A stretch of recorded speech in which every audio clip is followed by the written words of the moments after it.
Halo para penonton alur film, bagaimana kabar kalian semua? Sehat kan? Kantong saku kalian tidak kering kan? Kalau kering, semoga cepat terisi ya. Yang sudah terisi, semoga lebih banyak terisi lagi. Pada video kali ini, aku akan membahas film dari Korea berdasarkan dari kisah nyata juga, yang menceritakan dua orang laki-laki yang memiliki cita-cita menjadi seorang atlet pelari maraton. Tetapi keinginannya itu malah membawa mereka ke medan peperangan, sampai ke beberapa negara. Itulah sedikit kesimpulan dari film yang berjudul My Way pada tahun 2011. Oke, tanpa banyak basa-basi, langsung saja kita ke alur ceritanya.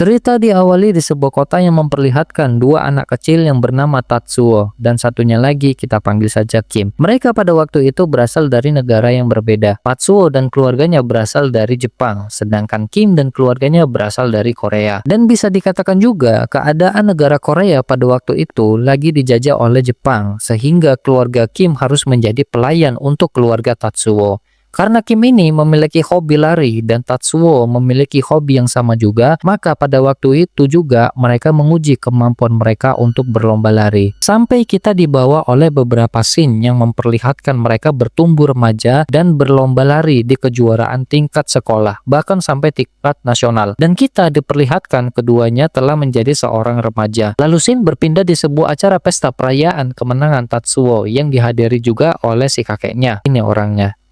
Dan di situ juga ada Kim dan juga ayahnya yang sedang menjadi pelayan di tempat acara tersebut. Ayah Kim pada saat itu disuruh oleh kurir memberikan paket hadiah untuk Tatsuo atas kemenangannya.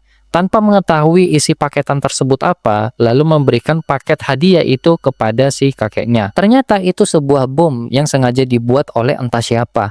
Tetapi kakek Tatsuo merelakan dirinya mati supaya tidak membunuh orang-orang yang ada di sekitarnya. Saat itu juga Tatsuo merasa marah kepada ayah Kim karena memberikan paketan yang isinya bom. Dan pada saat itu juga mereka tidak bisa menjadi pelayan keluarga Tatsuo, sehingga akhirnya Kim memutuskan untuk menjadi seorang penarik beca. Lanjut ke beberapa tahun kemudian, scene memperlihatkan Kim yang sudah semakin bertumbuh dewasa yang sedang menarik beca, yang dimana penumpangnya ini adalah seorang bapak-bapak bertopi hitam. Kita panggil saja Udin. Diketahui Udin ini dulunya seorang pelari maraton dari Korea, dan Udin ini meminta kepada Kim untuk mengantarkannya di sebuah wawancara di sebuah gedung. Wawancara tersebut membicarakan perlombaan lari maraton yang boleh diikuti hanya oleh orang-orang Jepang saja dan tidak diperbolehkan untuk orang-orang Korea. Dan datangnya Udin di wawancara tersebut untuk meminta hak orang Korea agar bisa diikutsertakan untuk perlombaan lari maraton.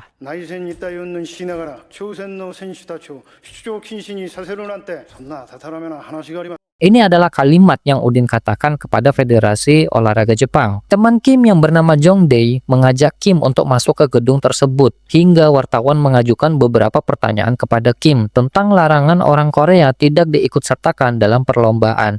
Lalu apa yang dikatakan oleh Kim?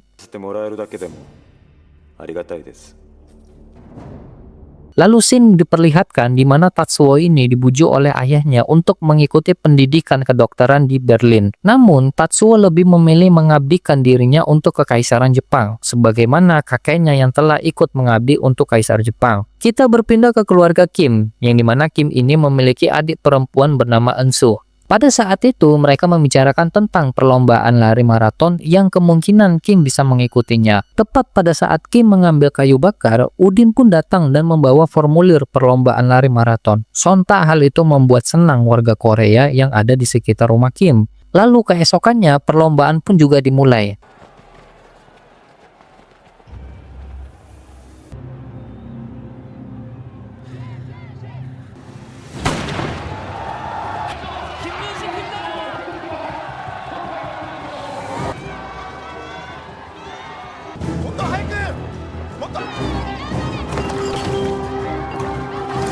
Perlombaan pun semakin menegangkan, di mana Kim yang akan merebut posisi kedua pun dihalangi oleh orang Jepang sampai terjadi.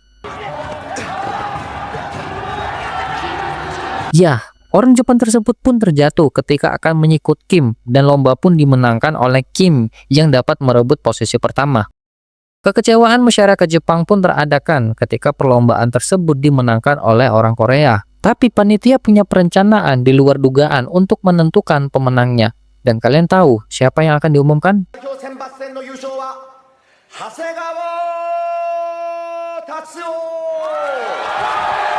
Ya, panitia pun memberikan posisi pertama kepada Tatsuo. Sempat bingung kenapa Tatsuo yang menang. Yang memenangkan perlombaan tersebut kan adalah Kim. Ternyata itu adalah akal-akalan panitia agar orang Jepang tidak dianggap kalah dalam perlombaan tersebut. Alhasil acara perlombaan tersebut pun menjadi arena tawuran, sampai di mana para orang Korea yang ikut tawuran di tempat tersebut dibawa ke persidangan dan mereka dijatuhi hukuman untuk menjadi prajurit kekaisaran Jepang dan harus ikut berperang bersama prajurit Jepang lainnya di Perang Dunia Kedua. Lalu scene berpindah di mana Kim dan teman-temannya dibawa ke medan peperangan dengan menggunakan kereta api.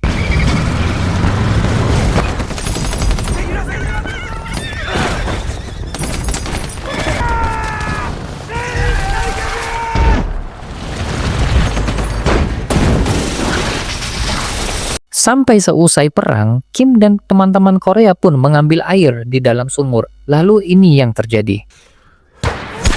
Ya, salah satu dari orang Jepang pun tewas ditembak oleh entah siapa. Sehingga hal itu membuat Kim dan teman-teman kerepotan untuk mengalahkan penembak tersebut.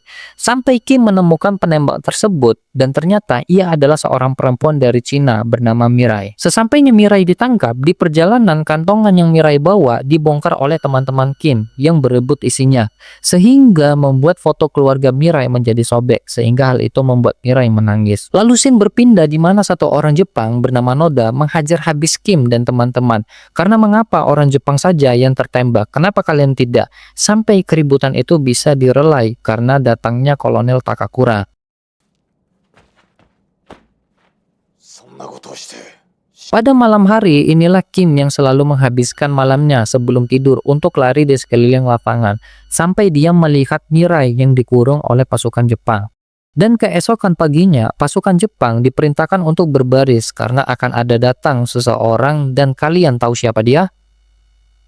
Ya, dia adalah Tatsuo. Memutuskan untuk mengambil alih kepemimpinan Kolonel Takakura, dan Kolonel pun diperintahkan untuk melakukan harakiri karena pada perang sebelumnya pasukan diperintahkan untuk mundur dari medan pertempuran. Dan scene berpindah pada sebuah rapat di mana Tatsuo memerintahkan kepada anak buahnya untuk membangun sebuah jembatan di sebuah sungai dan membentuk unit 50 pasukan bunuh diri untuk menghancurkan tank-tank musuh pada perang selanjutnya. Seusainya selesai rapat, Tatsuo melihat Kim yang berlari pada malam hari dengan tatapan yang begitu sinis. Dan selesai berlari, Kim memberikan buku catatan kepada Mirai yang sempat ia ambil waktu itu dan meminta maaf atas perlakuan teman-teman Kim kepada Mirai. Dan Kim langsung pergi tanpa pamit-pamitan. Pagi menjelang siang, inilah Kim bersama teman-temannya dan juga pasukan tentara Jepang bertugas untuk membangun jembatan di atas sungai. Pada saat bersamaan, salah satu teman Kim menangkap ikan karena mereka sama sekali belum makan satu harian waktu itu. Malam harinya, Tatsuo bersama Noda mengambil beberapa barang dari orang Korea karena melakukan beberapa pelanggaran seperti mencari ikan saat bekerja dan berlari malam hari pada waktu istirahat. Hal itu membuat barang yang diambil dibakar dan Kim mencoba untuk mengambil sepatunya yang telah dibakar. Paginya saat pengecekan jembatan yang telah dibuat, kelompok Kim dibuat apes lagi karena skrupnya diambil oleh Noda sehingga membuat jembatan itu tidak seimbang. Karena telah dikerjain oleh Shinoda, membuat Kim dan teman-teman mendapat hukuman dari siang hingga menjelang malam. Setelah hukuman tersebut selesai, para pasukan Jepang dibariskan di lapangan untuk menjadi unit bunuh diri di peperangan yang akan datang. Sampai di mana Kim juga dipanggil untuk dijadikan unit tersebut.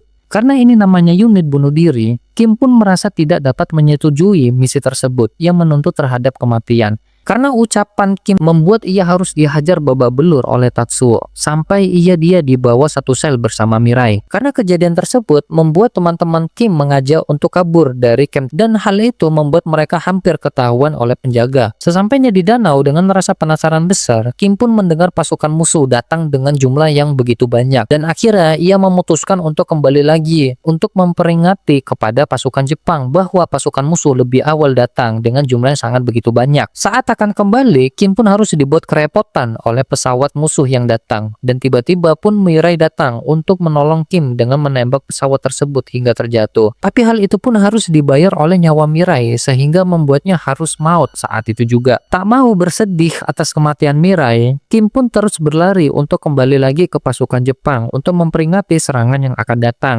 Dan peperangan pun pecah.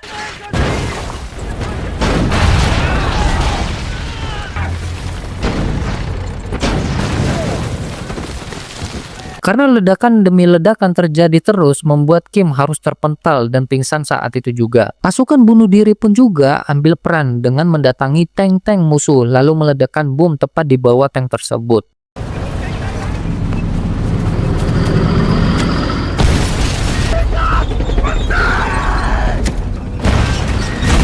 Teman Korea Kim pun menjadi korban saat Kim akan menyelamatkannya. Saat pasukan musuh makin bertambah dari arah depan, membuat Tatsuo menjadi bingung, sehingga hal tersebut membuat para pasukan Jepang secara keseluruhan mundur ke belakang. Tatsuo pun sebagai komandan melihat pasukannya mundur semua menjadi kesetanan karena menembaki para pasukannya yang mundur dalam peperangan. Hal itu pun dihalangi oleh Kim yang meminta kepada Tatsuo untuk mundur dalam medan peperangan. Tetapi Tatsuo berpikir inilah waktunya untuk mati terhormat untuk kekaisaran Jepang sehingga mereka pun terkena tembakan tank.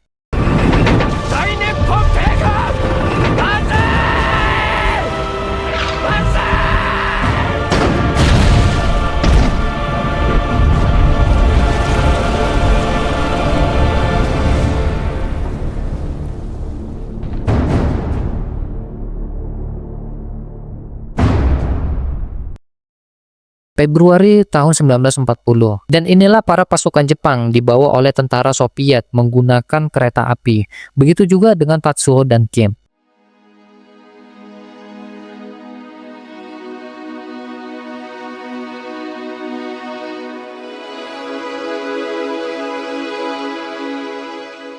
Sesampainya mereka di tempat, mereka pun dipaksa untuk bersumpah bahwa Jepanglah yang memulai atas peperangan tersebut dan akan membayarnya dengan reformasi berdedikasi. Dan untuk meyakinkan sumpah tersebut, kolonel dari Uni Soviet menginginkan pembuktian dengan cara Tatsuo harus menginjak bendera nasional Jepang. Lalu, tahu kalian apa yang dilakukannya?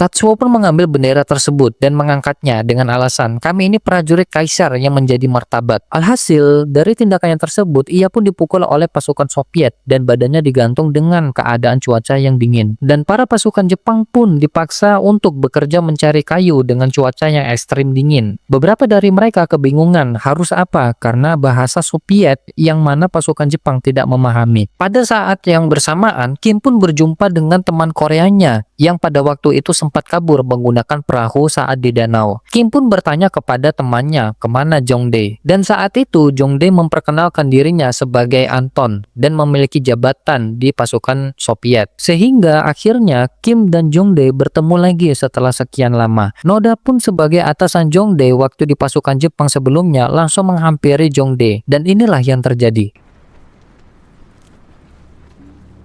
이럴 줄 알았냐? 쩍발이 됐냐? 뭐? 조센징? Jongdae tidak segan untuk memukul Noda dan meluapkan emosinya atas kekesalan yang pernah Noda lakukan oleh Jongdae pada waktu itu. Kita berpindah scene di malam hari, di mana Tatsuo pada saat itu hampir tidak sadarkan diri setelah digantung. Dan pasukan Jepang yang masih setia kepadanya meminta kepada Jongdae untuk dihangatkan badan Tatsuo di samping unggun api. Jongdae pun mengajak Kim untuk keluar dan minum di kamp pembakaran mayat. Perlu diketahui, pembakaran tersebut merupakan dari bahan bakar pasukan tentara yang sudah kedinginan dan yang sudah mati. Scene lalu berpindah di pagi hari, di mana Tatsuo meminta kepada pasukannya untuk berdiri sampai mendatangi Kim karena tidak mau berdiri. Dengan alasan Kim bukan lagi pasukan kaisar Jepang dan Tatsuo tidak ada hak untuk memerintah kepadanya. Atas ucapannya tersebut, Tatsuo emosi dan memukul Kim.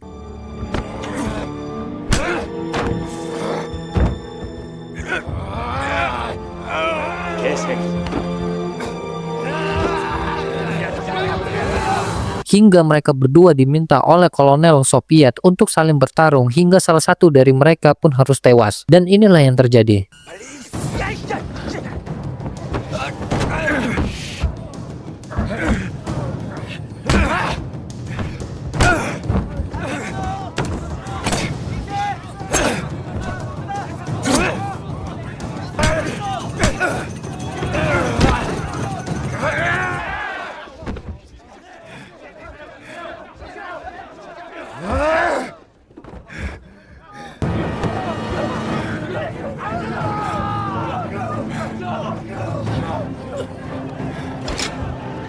Pertarungan pun cukup sengit. Mereka saling adu jotos dan juga di mana Kim bisa mengembalikan keadaan dan mengambil pisau. Sampai Kim akan membunuh Tatsuo, tapi ia lebih memilih untuk tidak membunuhnya. Dan akhirnya mereka berdua digantung dengan keadaan cuaca yang begitu ekstrim dingin. Lalu scene berpindah di hutan yang saat itu mereka sedang mencari kayu. Sampai diperlihatkan salah satu dari teman Kim, yaitu orang Korea, merasa kedinginan di bagian kakinya. Saat kembali ke camp, mereka semua pun diperiksa keadaan tubuhnya. Teman Kim tadi pun yang kedinginan merasa khawatir dengan keadaan di bagian kakinya. Dengan perasaan yang takut, akhirnya ketahuan. Ia pun diseret ke camp pembakaran. Dan kita kembali ke Jongdae yang diperintahkan untuk mencari teman Koreanya yang tidak ada di pemeriksaan tadi. Sampai Jongdae menemukannya yang sedang kelaparan, dan pada saat bersamaan juga pasukan Soviet sedang mengecek ruangan tersebut. Karena khawatir menyembunyikan pencuri makanan, akhirnya Jongdae memberikan informasi bahwa ada pencuri makanan di ruangan ini. Balasan untuk pencuri makanan adalah hukum gantung. Itulah kata kolonel Soviet. Hingga orang tersebut pun dieksekusi saat itu juga.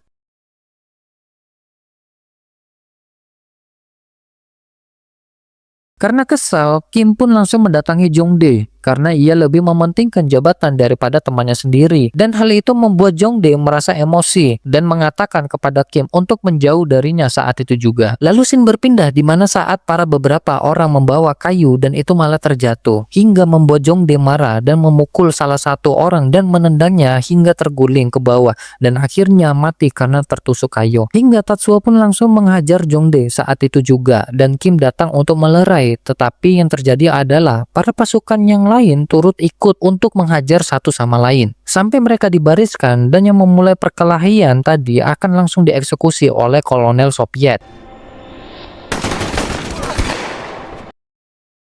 Saat giliran Kim dan Tatsuo yang akan dieksekusi, tiba-tiba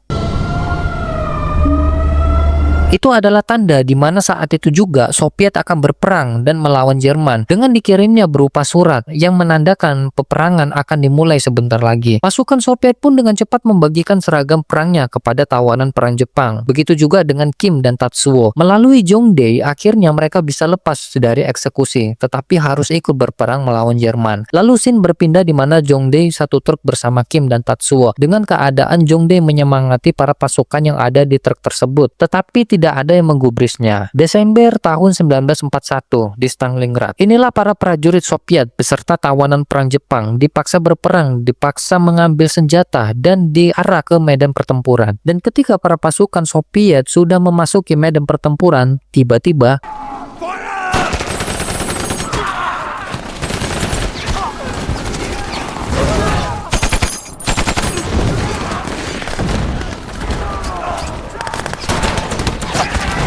pasukan Soviet pun dihujani peluru dan rudal oleh tentara Jerman. Noda pun tidak kebagian senjata tadi, ia akhirnya berebut senjata dengan Tatsuo. Sampai ketika ia berhasil merebut senjata tersebut, peluru Jerman pun membuatnya terbunuh dengan mengenai kepalanya. Karena wajah Tatsuo habis terkena darah, membuat penglihatannya tidak sempurna. Kim yang pada saat itu melihat Tatsuo segera mendorongnya karena tank Jerman akan menembaknya. Tembakan tersebut membuat kuping Kim menjadi luka dan berdarah, sehingga membuat gendang telinganya pecah. Dan tentara pun mengeluarkan tank-tanknya lagi sehingga membuat beberapa pasukan Soviet memilih untuk mundur, tetapi hal itu malah dihalangi oleh sang kolonel. Dan saat yang bersamaan juga Kim yang melihat Jongdae tertembak, Kim pun langsung menghampirinya dan Jongdae ingin sekali jumpa sekali lagi oleh adik Kim, yaitu adalah Eunsu. Sampai pada detik-detik terakhirnya, Jong Dae mengatakan, "Tunggu di sini, jangan pergi kemana-mana." Ucapan tersebut disampaikan oleh Kim supaya Kim tidak mati dan tetap di tempat tersebut. Dan saat kolonel sibuk menembaki pasukannya yang mundur, Tatsuo pun teringat kepada hal yang pernah ia lakukan dahulu kepada para pasukannya, sehingga membuat Tatsuo berjalan tertati-tati sambil menangisi hal yang pernah ia lakukan dahulu. Lalu kita diperlihatkan dengan keadaan Stalingrad sudah jatuh ke tangan Jerman dan hanya menyisakan Kim dan Tatsuo. Saat itu, ketika Tatsuo melihat Kim sedang mengambil baju dari tentara Jerman lalu memberikan kepada Tatsuo dengan rencana Kim akan pergi ke wilayah Jerman. Mereka berdua pun berjalan kaki melewati pegunungan yang begitu dingin.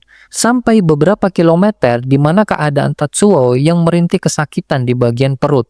Awalnya Kim merasa cuek dengan keadaan Tatsuo, dan sesampainya pada malam hari, mereka pun beristirahat di gua di depan api unggun. Awalnya mereka begitu canggung untuk memulai obrolan, sampai di mana Kim memberikan sepotong roti untuk dimakan berdua oleh Tatsuo. Harapan mereka hanya satu, yaitu supaya perjalanan ini bisa membawa mereka berdua pulang ke kampung halamannya. Ketika menjelang pagi, mereka melanjutkan perjalanan. Mereka pun dibuat bahagia karena menjumpai perkampungan di daerah tersebut. Saking bahagianya, mereka pun berlari.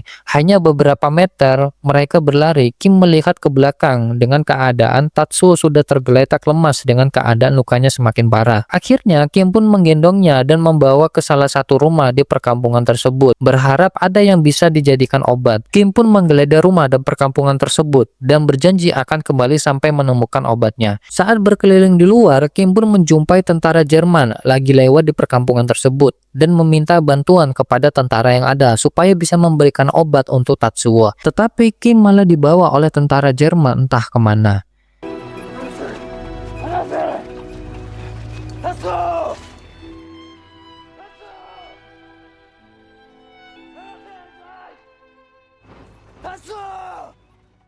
3 tahun kemudian, tepatnya di Normandia, Prancis. Inilah Tatsuo, bergabung dengan tentara Jerman. Saat ini Tatsuo bersama temannya bernama Karim di sebuah truk. Mereka membicarakan sebuah pelarian sebelum adanya penyerangan oleh musuh di camp mereka. Dan ini menjadi sebuah informasi besar oleh Tatsuo. Tatsuo pun berkumpul dengan gerombolannya yang baru datang dan diperintahkan untuk membuat tembok pertahanan di sebuah pantai. Dan pada saat itu juga, rupanya Tatsuo selalu memikirkan sosok Kim yang sudah lama tidak terlihat. Hal ini bisa dibuktikan ketika Tatsuo sedang istirahat makan dan langsung menyapa seseorang, berharap itu adalah Kim yang sudah 3 tahun tidak pernah berjumpa. Namun orang tersebut bukanlah Kim. Sampai di sore hari, ketika Tatsuo telah selesai membangun tembok pertahanan, ia pun berhenti sejenak di pinggiran pantai dan melihat sosok seseorang yang tengah berlari. Dan saat itu juga Tatsuo berlari mengejar orang tersebut. Dan kalian tahu itu siapa?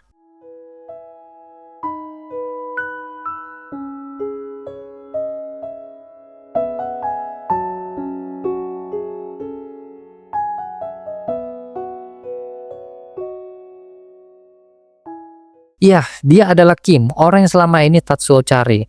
Dan pertemuan itu membuat mereka sangat bahagia. Sejenak mereka berjalan mengelilingi pantai. Tatsuo bercerita, kiranya Kim ini sudah mati, tetapi hal tersebut tidak didengar oleh Kim. Karena saat perang sebelumnya, gendang telinga Kim pecah karena tembakan tank, sehingga hal itu membuat pendengaran Kim sedikit terganggu. Dan Kim mengatakan di tempat ini setidaknya lebih nyaman karena tidak mendengar suara tembakan dan jeritan. Lalu scene berpindah di mana mereka ketika selesai bekerja, mereka pun diajak bermain sepak bola oleh Karim dan teman-teman lainnya. Salah satu prajurit Jerman menendang bola dan mereka saling berlari untuk mengejar bola di pinggiran pantai. Dan saat bersamaan, sejenak kebahagiaan bisa mereka dapatin tanpa harus adanya tembakan, jeritan, dan pertumpahan darah. Hal ini bisa dibuktikan dari kebahagiaan mereka ketika mereka bermain air di pinggiran pantai. Lalu scene berpindah di mana mereka diumumkan akan dikirim ke medan perang untuk melakukan peperangan dengan pihak musuh esok pagi. Hal itu membuat Tatsuo akan melakukan pelarian diri bersama Kim dengan meminta Karim sebagai bantuan untuk pelarian tersebut. Dan sesampainya di lorong, Tatsuo menjumpai Kim untuk menginformasikan bahwa mereka besok tidak akan ikut berperang, melainkan saat fajar mereka akan melarikan diri. Saat fajar telah tiba, Kim dan Tatsuo mencari jalan keluar dari tempat tersebut. Dan saat Tatsuo memanggil Karim, tetapi tidak ada sautan dari Karim, Tatsuo pun langsung melihat keluar dan mereka menoleh ke atas yang sudah ada pesawat musuh. Lalu tiba-tiba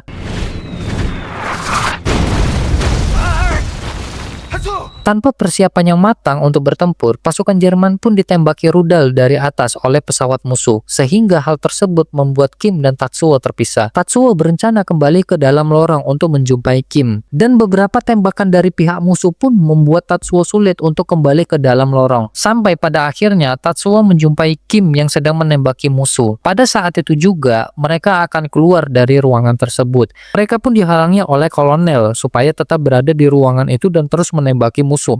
Ketika kolonel keluar, pintu pun terkunci sehingga membuat mereka harus mendobrak pintu tersebut dengan cara memukulnya menggunakan senjata. Sampai musuh hampir terbunuh, mereka menggunakan granat. Akhirnya, mereka pun bisa keluar dengan selamat. Mencari jalan keluar untuk lari, itulah sekarang ini yang mereka cari. Sampai di mana mereka menemukan sebuah lubang di atap. Dan mereka menggunakan lubang itu untuk keluar dari camp tersebut. Dan melanjutkan peperangan itu sangatlah mustahil, karena pihak musuh sangat begitu kuat. Ketika mereka memiliki kesempatan untuk lari dari tempat tersebut, akhirnya mereka berdua berlari dengan sekencang mungkin, dengan dihujani oleh tembakan dan rudal. Tujuan mereka hanyalah satu, yaitu keluar dari peperangan tersebut dan pulang ke tempat asal mereka. Sampai di mana rudal menembaki mereka, membuat kaki Kim terluka dan Tatsuo langsung membopongnya. Tetapi hal itu tidak lama karena rudal menembaki mereka lagi. Dikira Kim Tatsuo yang akan mati, tetapi hal itu malah kebalikannya. Kim pun tertembak tepat di bagian dada sebelah kiri, tepatnya di jantungnya. Dengan keadaan akan sakaratul maut, Kim memberikan kalungnya dan mengatakan bahwa sekarang ini Tatsuo adalah Kim. Karena kalau Tatsuo mengatakan ia adalah orang Jepang, maka pihak musuh pun akan membunuhnya. Dan harapan Kim sebagai pelari profesional, semoga itu bisa diwujudkan oleh Tatsuo. Lalu scene berpindah di mana Tatsuo kini telah menjadi seorang atlet pelari profesional dan mengganti nama menjadi Kim Jun-sik, dan film pun selesai. Pesan yang bisa kita ambil dari film ini adalah terkadang kebencian itu akan selalu ada ketika kita meletakkan dendam di hati. Tetapi ketika dendam itu telah kita hilangkan di hati, maka kebencian itu pun juga akan hilang. Terima kasih telah menonton dan sampai jumpa.